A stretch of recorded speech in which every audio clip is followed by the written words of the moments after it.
They whispered she was too weak. They laughed when she lined up beside them. But when the trials began, when the mud swallowed men whole, when the icy water dragged them under, when the mountain crushed their spirits, she never broke. She didn't just survive. She carried others when they fell. By the end, even the colonel admitted the truth. She had surpassed the very limits set by Navy SEALs. The morning air was sharp, carrying the scent of wet soil and faint smoke from distant fires. The training ground stretched wide, a patch of earth where many had fallen before. Boots scuffed nervously against gravel as recruits gathered in lines. Each carried a heavy pack, straps digging into their shoulders. Among them stood Diana Brooks.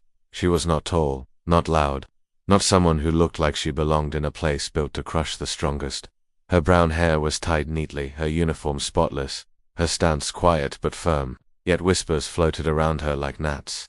"Think she'll make it past warm-up?" a man muttered to his friend. The friend snorted. "Not a chance. This program eats men alive. What's she doing here?" Diana heard them. She always heard them. Doubt was louder than any whistle, but she did not look their way. Her eyes stayed forward, fixed on the figure approaching across the field, Colonel Mason. His face was carved in lines of stone, his stare colder than the morning air. He had trained warriors, broken men who thought they were unbreakable, rebuilt others into leaders, and sent many away who could not stand the pressure. When his eyes swept the recruits, silence followed. But when they stopped on Diana, a flicker of doubt passed through them. He masked it quickly, but she noticed. She always noticed. "This is no ordinary program." His voice boomed. "This is a course built to expose weakness. You will run until your lungs burn, climb until your hands bleed, crawl until your bones ache. Some of you will pass. Most of you will fail. If you quit, you'll carry that failure with you forever." A hush fell. Packs suddenly felt heavier. Some recruits shifted uneasily. "You will begin," he continued, "with a 6-mile endurance run across uneven ground. If you miss the time, you're out. No excuses." A ripple of unease moved through the line. Diana inhaled slowly, steadying herself. She had no plan to scrape by. She had come to face the edge of her own strength. Her father's words echoed inside her head. One more step, always one more step. Her father had been a firefighter, the kind of man who carried courage in silence. When she was a child, he took her running through the woods, rain or shine. She had begged for breaks, stumbled, even cried, but he had never let her quit. "You can rest when you finish," he used to say. Those words had stitched themselves into her bones. The whistle shrieked. The ground shook as dozens of boots thundered forward. Some recruits sprinted, desperate to prove themselves. Others hung back, cautious. Diana chose her pace with care. Not too fast, not too slow. Her breath fell into rhythm, her body moved, like a machine built for endurance. Whispers still echoed behind her, but she let them fade into silence. She wasn't here to prove them wrong. She was here to prove herself right. The pack weighed heavy, pressing into Diana's shoulders as she moved across the rugged path. Dust rose with every stride, clouding the air. Around her, recruits grunted, coughed and cursed as their lungs fought the climb. The ground tilted upward into rocky terrain, sharp stones cutting into boots, knees straining under the burden. Some recruits had rushed ahead, sprinting at the start to show off strength. By the second mile, many were already paying for it. Their bodies sagged, gasps turned ragged, legs trembling under the pace they could not hold. Diana passed 2 of them silently. She didn't gloat, didn't smirk. Her eyes stayed on the horizon. The rhythm was everything. Breath in, step, breath out, step. She had learned this years ago on trails behind her childhood home. Her father's voice followed her in memory. One step at a time, Diana, always one more step by the 4th mile. The field had thinned. The men who had mocked her earlier were now bent forward, their packs dragging them down. Diana's face was steady. Sweat darkened her collar, her arms burned, but her rhythm held. She entered a place beyond exhaustion, where thought melted away and only focus remained. The finish line appeared as a flag at the bottom of a hill. For many, it was a cruel mirage. One by one, recruits stumbled across, collapsing into the dirt. Diana crossed upright. She slowed her pace, let her breathing settle, and remained standing while others crumbled around her. Colonel Mason's gaze shifted when he saw her. He had expected her to falter. Instead, she stood like a pillar among the fallen. He said nothing, but his grip on the clipboard tightened. For Diana, it wasn't about beating others. It was about refusing to yield. The run was only the beginning. The next obstacle loomed ahead, a wooden wall, 12 feet tall, slick from last night's rain. Its dark surface shone like polished stone, daring them to climb. Colonel Mason barked. You will climb this wall, with your full pack, no help, no excuses. If you fall, try again until you succeed or until you quit. The first recruit charged forward, leaping high, hands clawing at the top. He slipped, crashing down into the mud. Groans followed. On his third attempt he managed to haul himself over with a shout. Others tried, most failing.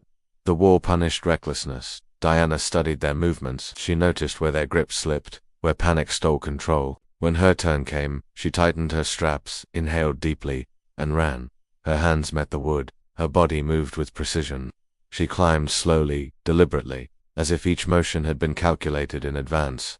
Halfway up, she anchored herself. A shout below made her glance down. A lieutenant struggled, his boots sliding, his hands slipping again and again. His pride was visible in the grit of his jaw, but exhaustion betrayed him. Without hesitation, Diana reached down.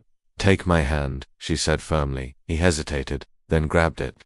She braced herself, pulling with steady strength. Together they reached the top. The lieutenant collapsed, breathless. You didn't have to, he began. I know, Diana said simply, and dropped down the far side. Colonel Mason scribbled something on his clipboard. Around them, silence replaced whispers. She had not only conquered the wall, she had lifted another with her. The lake stretched wide, dark and cold. Flags on the far side marked the finish, distant and cruel. Water reveals weakness faster than land, Mason declared. You will cross with your packs, drop them, and you fail. Drown, and you're done. Begin. One by one, recruits splashed. In shouts of shock filled the air as the icy water closed over them. Packs dragged at their shoulders, pulling them down. Diana stepped in without hesitation.